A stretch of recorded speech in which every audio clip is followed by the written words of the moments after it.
블레셋 사람이 방패든 사람을 앞세우고 다윗에게로 점점 가까이 나아가니라. 그 블레셋 사람이 둘러보다가 다윗을 보고 업신여기니 이는 그가 젊고 붉고 용모가 아름다움이라.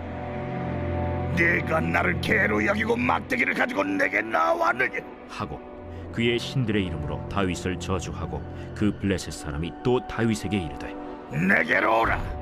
내가 내 살을 공중의 새들과 들짐승들에게 주리라. 하는지라. 다윗이 블레셋 사람에게 이르되 너는 칼과 창과 단창으로 내게 나아오거니와 나는 만군의 여호와의 이름 곧 내가 모욕하는 이스라엘 군대 하나님의 이름으로 내게 나아가노라.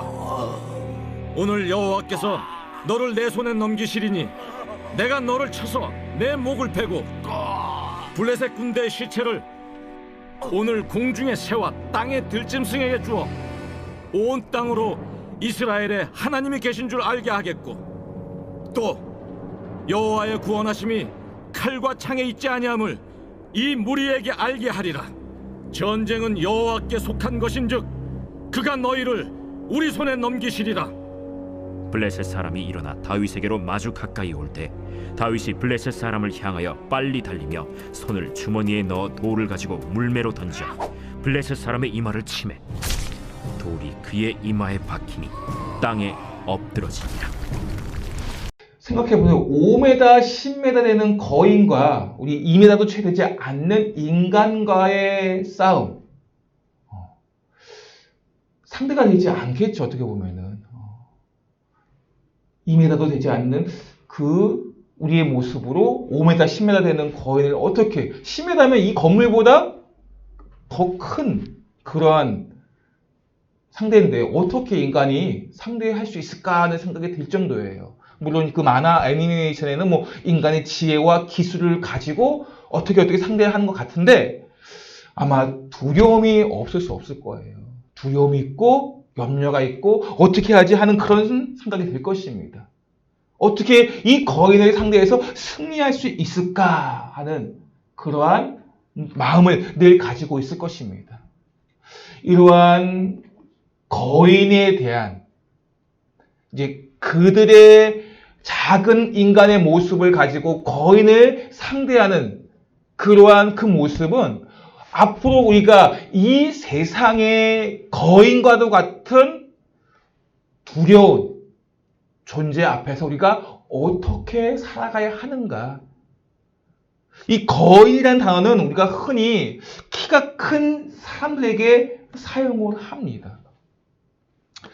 물론 이게 상대적일 수는 있지만 그래도 뭐 우리가 거인이라면 2m 이상 되는 그런 사람들을 바라봤을 때 거인 같다라고 사용을 하지만 이 거인이라는 단어가 영적인 상징으로 쓰이는 경우가 종종 있어요. 이 성경에는 거인이라는 단어가 영적인 상징으로 쓰이고 있습니다. 아낙 자손이라는 이 거인의 후예를 통해서 성경에서 이야기하는 상징적인 의미가 있다는 것입니다. 아낙 자손의 대표가 우리가 잘 알고 있는 골리앗이라는 인물이에요. 골리앗. 거인의 어떻게 보면 상징적인 인물이죠. 이 골리앗에 대해서 우리가 생각을 할 때 그 앞에 섰을 때 아마 두려움이 있을 것이고 염려가 있을 것입니다. 이 골리앗은 이스라엘, 하나님의 백성을 대표하는 이스라엘의 상대편에 서서 전쟁을 하는 블레셋에 속해 있습니다. 이 블레셋, 이 골리앗, 이 거인은 하나님의 백성이 하나님의 백성대로 살지 못하도록 방해하며 괴롭히며 심지어는 죽이기까지 하는 그러한 존재가 골리앗, 거인이에요. 물론 이것이 뭐 농구 선수나 배구 선수 등 키가 큰 운동 선수에 대한 혐오 발언이 돼서는 안 되겠죠. 그러나 기억해야 할 것은 이 거인이라는 단어가 부정적으로 사용되는 경우에 그러니까 성경에 네피림이라는 단어가 있어요. 네피림. 이 네피림이라는 단어는 뜻이 넘어뜨리다 라는 뜻이 있어요. 이 네피림이라는 단어처럼 사용되어지게 된다면 인간에게는 결코 유익하지 않다는 거예요. 창세기 6장 4절 말씀 볼까요? 함께 읽겠습니다. 시작. 당시에 땅에는 네피림이 있었고 그 후에도 하나님의 아들들이 사람의 딸들에게 들어와 자식을 낳았으니 그들은 용사라 고대의 명성이 있는 사람들이었더라. 여기서 네피림이라는 것은 넘어뜨리다, 큰 사람, 용사라는 의미가 있어요. 아낙 자손도 네피림의 후예예요. 골리앗도 네피림의 후예입니다.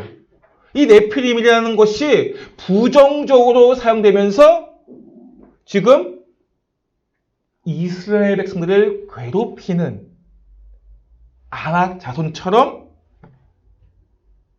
하나님의 백성이 하나님의 백성으로 살지 못하도록 방해하고 괴롭히는 존재라는 것입니다. 고대에는 용사라 하면서 명성이 있는 사람들이었다라고 기록되어져 있습니다. 그러니까 이러한 명예에 마음을 두어서는 안 된다는 거예요. 거인이라는 이 용사이고 명성이 있지만 이들이 네피림으로써 하나님의 백성을 괴롭히고 힘들게 하고 심지어는 죽이기까지 하는 그러한 존재라는 것입니다. 아까도 말씀드렸죠. 뜻이 넘어뜨리다. 이 땅을 살아가는 하나님의 백성들을 넘어뜨리는 존재가 바로 네피림이에요. 하나님의 백성이 백성답게 살지 못하도록 방해하는 그러한 존재라는 것입니다. 오늘 우리에게도 이러한 네피림과 같은 그러한 거인이 있어요. 나에게도 우리에게도. 내가 하나님의 백성으로 살지 못하도록 방해하는 것. 내가 믿음 생활을 하는데 방해하는 거인들이 있습니다. 그 거인이 나를 넘어뜨리려 한다는 거예요. 우리가 거인과 마주 섰을 때, 오늘 설교의 제목이 거인과 마주 섰을 때, 나를 넘어뜨리려 하는 거인, 나를 해하려 하는 거인과 마주 섰을 때 우리는 연약한 존재이기에 두려움이 찾아올 수밖에 없습니다. 나를 죽이려 하는 이 거인으로 말미암아 나는 두려움이 찾아오고 염려가 찾아옵니다. 그 두려움 앞에 우리는 뒤로 물러서게 됩니다. 그러한 연약한 존재인 우리가 오늘 말씀에 의지하여 순종함으로 승리하는 그러한 하나님의 백성들이 되시기를 예수님을 축복합니다. 오늘 보면 우리가 잘 알고 있는 다윗과 골리앗의 전쟁 이야기, 이스라엘과 블레셋의 전쟁 이야기예요. 다윗과 골리앗의 이야기는 교회 다니는 사람만이 아니라 교회 다니지 않아도 다 알고 있는 이야기예요. 그래서 큰 상대와 작은 상대가 서로 싸울 때 다윗과 골리앗의 싸움이다 라고 그렇게 말하기도 합니다. 다윗과 골리앗의 싸움 앞에 우리는 이야기를 알고 있으니까 다윗이 이겼다라고 알고 있지만 생각해 보세요. 2m가 넘는 거인과 내가 싸운다고 생각해 보십시오. 마음에 찾아오는 마음은 두려움이고 염려입니다. 답답합니다. 막막합니다. 이미 두려움에 사로잡혀 있어요. 이거 거인이에요, 거인. 현실이라는 거인이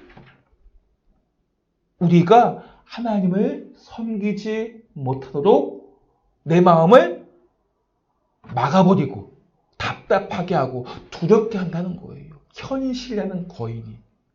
이 골리앗이라는 이 대상이 다윗 앞에 선 이 골리앗이 우리에게는 현실이라는 거인이 있어요. 그것 때문에 두려움에 사로잡혀서 하나님께 나아가지 못한다는 것입니다. 11절 말씀 보시면 한번 함께 읽어볼까요? 시작. 사울과 온 이스라엘이 블레셋 사람의 이 말을 듣고 놀라 크게 두려워하니라. 골리앗이 이스라엘 백성들, 전쟁을 하고 있는 이스라엘 백성들, 군인들 앞에 나아가서 이야기하는 거예요. 너희들이 믿는 하나님 뭐냐라고 하면서 하나님을 저주하고 너희들은 아무것도 아니다 라고 모욕하면서 그 골리앗을 그렇게 모욕하고 저주함에도 불구하고 두려움에 떨고 있다는 것입니다. 이 말을 듣고 놀라 크게 두려워하니라. 눈에 보여지는 골리앗이 너무 거대하기 때문에 상대할 수 없다고 생각한 거예요. 고대 이 전쟁을 할 때, 이 전면적인 전쟁을 하기 전에 기싸움을 해요, 기싸움. 그러면서 1대1의 맞짱을 뜹니다. 그래서 골리앗이 1대1로 싸우기 위해서 나온 거예요, 블레셋 편에서. 그렇다면 이제 상대편인 이스라엘에서도 누군가 나와야 되는데 어떤 장구도 어떤 병사도 나오지 못하고 있습니다. 골리앗이 너무 무섭고 두렵기 때문에.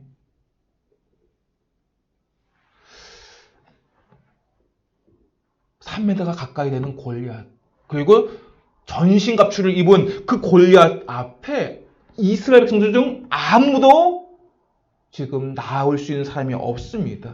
이미 두려움에 사로잡혔기 때문에 그렇습니다. 움직일 수가 없는 거예요. 이 두려움에 사로잡히면 공포 안에 내가 꼼짝달싹 못하는 게 있어요. 그런 마음이 생깁니다. 무력해졌습니다. 사람들은 골리앗의 외적인 모습에 집중하다 보니까 이스라엘이 우리가 승리할 수 있다는 생각을 할 수 없는 거예요.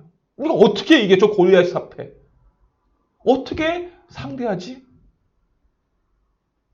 아무것도 할 수 없는 것입니다. 승리를 상상할 수 없게 됩니다. 이처럼 골리앗에 사로잡혀서 두려움이 가득한 이스라엘 백성들의 그 모습은 어쩌면 이 땅을 살아가는 우리들의 모습일 수도 있어요. 현실이라는 큰 거인, 건강, 우리에게 두려움을 주는 존재가 무엇입니까? 물질적인 문제, 건강의 문제, 사람과의 관계 속에서 어떤 당면한 위기의 환경, 그 거인 앞에 서 있는 우리들도 골리앗 앞에 서 있는 이스라엘 군들과 같을 수 있다는 것입니다. 그런 거인 앞에 우리는 어떻게 반응하고 있습니까? 골리앗 앞에 서 있는 이스라엘 백성들처럼 꼼짝달싹 못하는 두려움에 빠져서 아무것도 하지 못하고 있지는 않느냐 하는 것입니다. 이미 패배주의에 빠져 있는 거예요. 우리는 이길 수 없어. 우리는 이길 수 없어. 어떻게 이겨 우리가? 저 골리앗을, 저 현실을 우리가 어떻게 이겨? 하고 패배주의와 열등감에 빠져 있다는 것입니다. 우리는 할 수 없어. 승리할 수 없어. 이렇게 두려움에 빠져 있고 패배주의와 열등감에 빠져 있는 하나님의 백성들을 향해서 오늘 하나님께서는 말씀을 통해서 또한 다윗의 그 고백을 통해서 우리에게 말씀하십니다. 거대한 골리앗 앞에 서 있는 다윗은 어떻게 반응하고 있습니까? 두려움에 떨어 뒤로 물러나 있습니까? 그렇지 않아요. 아차하면 뭐 죽을 수밖에 없는데 그러다 불구하고 다윗은 뒤로 물러나는 것이 아니라 앞으로 전진하고 있다는 것입니다. 보기만 해도 두려운 이 골리앗을 바라보면서도 그 골리앗을 향해 달려가고 있다는 것입니다. 우리 말씀 48절 말씀 볼까요? 시작. 블레셋 사람이 일어나 다윗에게로 마주 가까이 올 때 다윗이 블레셋 사람을 향하여 빨리 달리며, 거대한 골리앗이 자신을 향해 걸어오고 있습니다. 가까이 오고 있습니다. 얼마나 무서워요. 멀리서도 무서웠는데 가까이 걸어오고 있어요. 거대한 골리앗이. 보통 같으면 꼼짝달싹 못하는 두려움에, 아니면 정말 쏜살같이 도망가든지 해야 할 텐데 다윗은 그렇지 않다는 거예요. 오히려 골리앗을 향해 재빨리 달려가고 있다는 것입니다. 마주 보면서 골리앗을 향해 뛰어가고 있다는 거예요. 상대를 향해. 자신을 죽이려고 하는 골리앗을 향해 달려가고 있다는 것입니다. 오늘 이 다윗이 어떻게 해서 골리앗을 향해, 거대한 골리앗을 향해 당당하게, 담대하게 달려갈 수 있는 것일까요? 다윗에게 골리앗이 알지 못하는 어떤 신무기가 있는 것일까요? 다윗의 이 몸에 있던 신무기가 아니거든요. 어떻게 다윗은 그렇게 당당하게 골리앗에게 달려갈 수 있을까요? 골리앗이 다가오면 그 밑에부터 함정을 만들어놨을까요? 큰 빠지면 죽을 수밖에 없는? 그것도 아닙니다. 어떻게 해서 다윗은 골리앗을 향해 빠르게 달려갈 수 있었던 것일까요? 45절 말씀 보십시오. 45절 말씀 시작. 다윗이 블레셋 사람에게 이르되 너는 칼과 창과 단창으로 내게 나아오거니와 나는 만군의 여호와의 이름 곧 내가 모욕하는 이스라엘 군대의 하나님의 이름으로 내게 나아가노라. 아멘. 다윗은 만군의 여호와의 이름, 온 우주를 만드시고 창조하시고 다스리시는 하나님의 이름, 그분의 전능하신 하나님의 이름을 가지고 골리앗 앞으로 당당하게 나아갈 수 있었던 것입니다. 하나님을 향한 전적인 신뢰, 바른 믿음을 가지고 있었기에 다윗은 골리앗을 향해 나아갈 수 있는 것입니다. 이것이 우리에게 필요한 믿음이에요. 하나님을 우리가 전적으로 신뢰하고 그 하나님은 전능하신 하나님, 온 우주를 창조하시고 만드시고 다스리시는 하나님, 그 하나님은 우리의 모든 삶을 주관하시는 하나님입니다. 그 하나님께서 나를 붙잡고 있기에 우리가 골리앗을 향해 달려갈 수 있는 거예요. 그 어떤 현실의 거인 앞에 놓여 있어도 건강의 문제, 현실의 문제, 물질적인 문제, 그 어떤 문제가 우리를 찾아온다 할지라도 그 문제로 말미암아 우리가 낙심하지 아니하고 절망하지 아니하고 두려움에 사로잡히지 아니하고 오히려 당당하게 승리를 선포할 수 있다는 것입니다. 다윗처럼 그 거인을 향해 전진해 나갈 수 있다는 것입니다. 오늘 우리에게 주신 그 이름, 전능하신 하나님의 이름, 그 하나님의 이름이 우리에게도 있다는 것을 잊지 마시기 바랍니다. 나에게 주신 이름이에요. 다윗에게만 주신 이름이 아니에요. 그 전능하신 하나님의 이름은 우리 모두에게, 하나님을 믿는 모든 자에게 주신 이름입니다. 그 이름에게 우리는 생명을 걸었고 그 이름에게 우리는 모든 삶을 드렸습니다. 전능하신 이름 앞에 드려진 우리의 삶을 통해서 주께서 승리케 하심을 믿으시기 바랍니다. 우리는 두려워하지 않을 수 있어요. 염려하지 않을 수 있습니다. 두려움에 사로잡히지 않을 수 있습니다. 그 이름이 온 우주를 창조하신, 전쟁에 우리를 승리케 하시는 하나님이라는 이름이기 때문에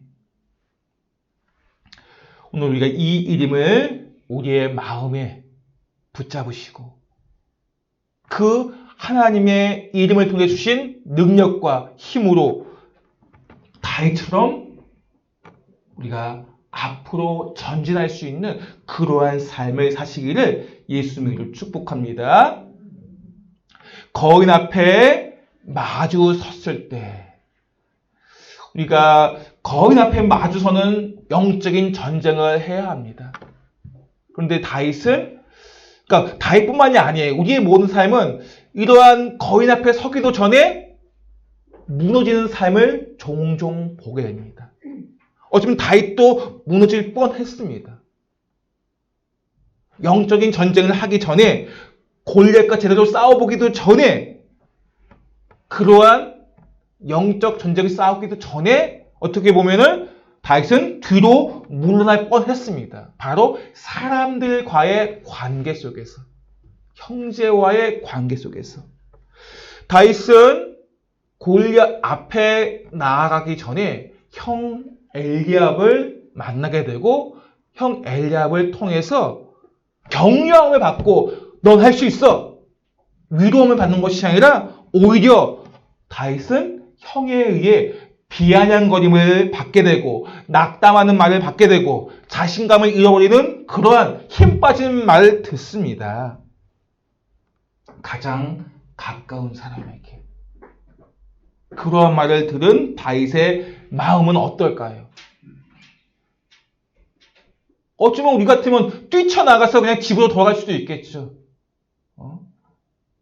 그러나 다윗은 그렇게 하지 않았습니다. 형의 말을 들음에도 불구하고 참고 인내하며 돌아서게 됩니다. 전쟁에서 나간 게 아니라 형의 말을 듣고 그냥 형의 말을 마음에 새기지 않고 돌아서서 전쟁터를 향해 나아갔다는 것입니다. 그 말씀이 28절 말씀에 있습니다. 28절, 29절, 30절 말씀인데 천천히 한번 읽어보겠습니다. 시작.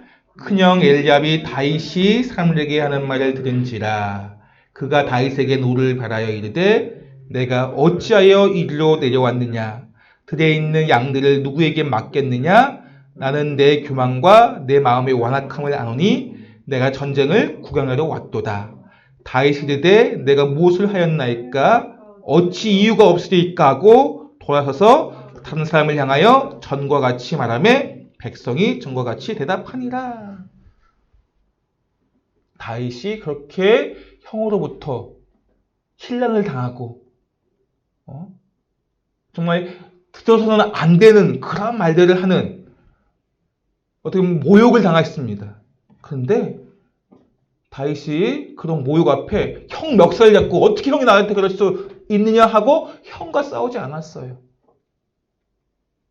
그 말을 들었음에도 불구하고 오히려 전쟁터로 향하는 그러한 영적인 분별력을 가지고 있었어요. 본질적인 것은 내가 형제와 싸우는 게 아니라 그 뒤에 조장하는 마귀, 전쟁을 하려고 시키고 있는 그 골리앗, 내가 전쟁을 해야 하는 대상은 골리앗이지 형이 아님을 알았습니다. 그런 영적인 분별력이 있었기 때문에 참고 인내할 수 있었던 것입니다. 우리의 삶의 현장에도 나를 괴롭히고 비아냥거리고 힘들게 하고 자신감을 잃게 하는 그런 사람들의 말이 있어요. 분명히. 우리가 그리스도인으로 살지 못하게 하는 그러한 말들이 있습니다. 그런데 그러한 말들이 있을 때 우리가 그 사람과 다투고 목소리를 높이는 그러한 모습으로 우리가 있게 되면 오히려 그것은 마귀가 원하는 바이겠죠. 교회 안의 다툼, 가정 안의, 직장 안의 다툼의 그 목소리는 결코 우리가 조심하고 주의할 부분이에요. 분명히 우리가 싸워야 할 대상이 무엇인지 명확하게 분별하셔야 돼요. 분명히 싸워야 할 대상이 있습니다. 근데 그걸 영적인 분별을 하지 못하면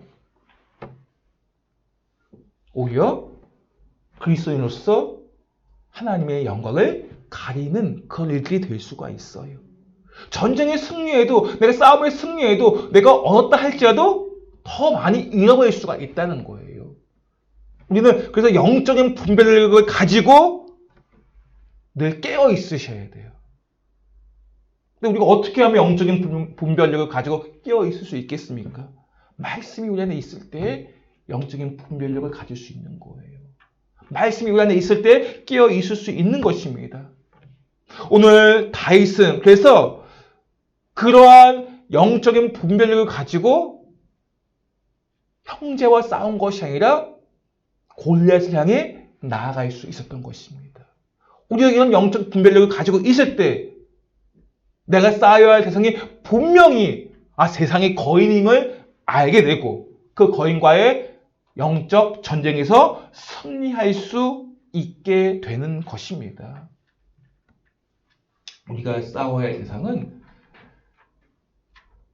공중권세 잡은 마귀예요, 마귀. 그들과 싸우기 위해서 우리가 우리 마음을 깨워서 그들과 전쟁을 해야 한다는 것입니다. 47절 말씀 함께 읽어볼까요? 시작. 또 여호와의 권하심이 칼과 창에 있지 아니함을 이 무리에게 알게 하리라. 전쟁은 여호와께 속한 것인즉 그가 너희를 우리 손에 넘기시리라. 아멘. 전쟁은 하나님께 속해 있다고 말씀하고 있습니다. 전쟁은 결코 칼과 창에 있지 아니함을 이 무리에게 알게 하려 합니다. 우리 역시 그것을 보여주는 삶을 우리의 삶을 통해 세상 사람들에게 알게 하는 그러한 삶을 사셔야 된다는 거예요. 우리의 삶을 통해 전쟁은 이 땅에서 현실과의 거인과의 전쟁은 결코 세상에 지식에 있지 아니하고 돈에 있지 아니하고 권력에 있지 아니하고 하나님께 있다는 것을 우리가 보여주어야 한다는 것입니다. 전쟁의 승리는 결코 군사력에 있지 않다는 거예요. 미국이라는 나라가 또한 중국이라는 나라가 또한 세계 강대국이라는 나라가 압도적인 군사력을 가지고 세계를 좌지우지하는 것 같습니다. 그런데 전쟁의 승리는 그들의 손에 군사력에 의해 있지 않다는 거예요. 칼과 창에 있는 것이 아니라 세상의 힘과 지식에 있는 것이 아니라 전능하신 하나님의 손에 전쟁의 승리가 있음을 우리가 알 때 그 어떤 두려움에 사로잡히지 아니하고 골리앗을 향해 나아갈 수 있는 것입니다. 다윗이 골리앗을 향해 나아갈 수 있었던 것은 전능하신 하나님의 이름을 가지고 또한 전쟁이 하나님께 속해 있다는 것을 알기 때문에 골리앗의 거대함에 전쟁의 승리가 있는 것이 아니에요. 골리앗이 가지고 있는 무기에게 전쟁의 승리가 있는 것이 아니에요. 전쟁은 하나님의 손에 있다는 것을 다윗이 알았기 때문에 골리앗을 향해 달려갈 수 있었던 것입니다. 이런 말이 있죠. 적을 알고 나를 알면 백전백승이다. 우리가 너무나도 잘 알고 있는 이야기잖아요. 그런 격언입니다. 적에 대해서 알아야 우리가 준비하고 승리할 수 있다. 물론 맞는 말이에요. 잘 준비해야 돼요. 적을 알아야죠. 그런데 주의하고 조심해야 할 게 있어요. 적에 대해 깊이 내가 알고 묵상하면 우리가 승리하는 부분도 있겠지만 잘못하면 거기에 빠질 수도 있어요. 우리가 무엇을 집중하고 묵상해야 하는가 먼저. 적을 바라보고 집중하고 묵상하다 보면 오히려 거대한 적에 대해서 두려움에 빠질 수가 있다는 거예요. 나는 너무나도 작은 존재예요. 근데 상대방 거인 같아요. 거대합니다. 싸울 수 없는. 그것을 계속해서 내가 적을 알고 나를 알면 내가 이길 수 있을 거야 하고 계속 적을 묵상하고 골리앗을 묵상한다면 어떻게 될까요? 오히려 나의 작음을 느끼면서 우리가 자신감을 잃어버릴 수도 있어요. 그래서 우리가 먼저 적을 묵상하고 적을 생각하는 것이 아니라 우리를 만드신 하나님, 온 우주를 창조하신 하나님을 묵상하고 그 말씀에 의지하셔야 된다는 거예요. 하나님을 묵상하고 하나님 앞에 나아가고 하나님께 무릎을 꿇으면 더 이상 우리 앞에 놓여있는 거인은 거인이 아니게 됩니다. 우리 앞에 있는 문제는 문제가 아니게 돼요. 우리 앞에 있는 어려움은 어려움으로 끝나지 않습니다.